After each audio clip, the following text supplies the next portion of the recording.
For the dry ingredients, or the flour basically, let me show you what I'm adding into these ones. I've got, and I've never actually measured them out, I just kind of know the ratios of them all, but I've got about 1/2 cup of whole wheat flour, 1/2 cup of almond meal, 1/2 cup of oats, a little less than 1/4 cup of chia seed, 1/3 cup of coconut flour.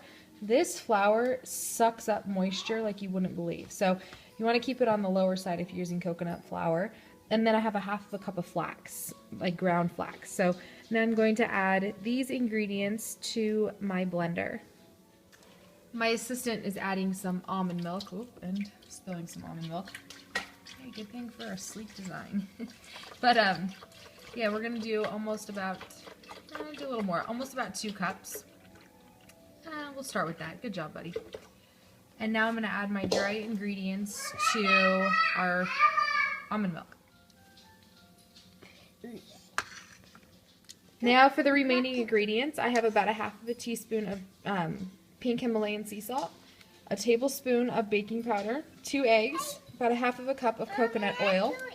You could use, just a second, you could use, you know, another kind of oil. You could also use applesauce.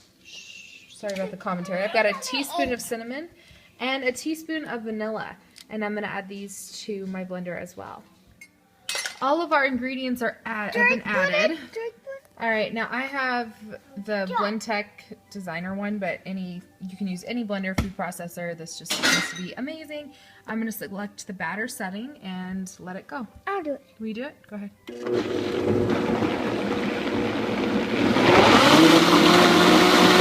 Here is our batter. I'm actually going to add just a little bit more almond milk to it. That coconut flour, I'm telling you, if you're not using coconut flour, so I'm going to walk away from the kids, they're being noisy. If you're not using coconut flour, that would have been plenty of almond milk, or you can of course use any kind of milk. If I did use the coconut flour, I'm going to add a little bit more almond milk. It just sucks up all the moisture. Alright, I added about another 1/2 cup, and I'm going to blend this.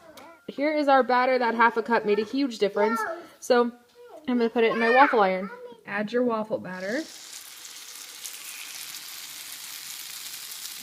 It's hard to do one-handed. And then just cook like normal. Alright, here is the first waffle. See, it looks normal. Now, I've added the traditional butter and syrup, but you could add whatever you'd like. Do you know some fruit, or sometimes we like to put some chocolate chips inside of them.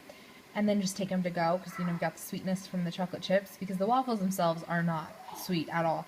But yeah, absolutely delicious. So I hope you guys enjoyed this recipe. Of course, you could always hand mix them too. You don't have to have a blender or food processor or, you know, KitchenAid. You don't have to have any of that. But the you know, the oats, you would just have pieces of oats if you happen to use oats. So that's it. I will talk to you guys later. Bye.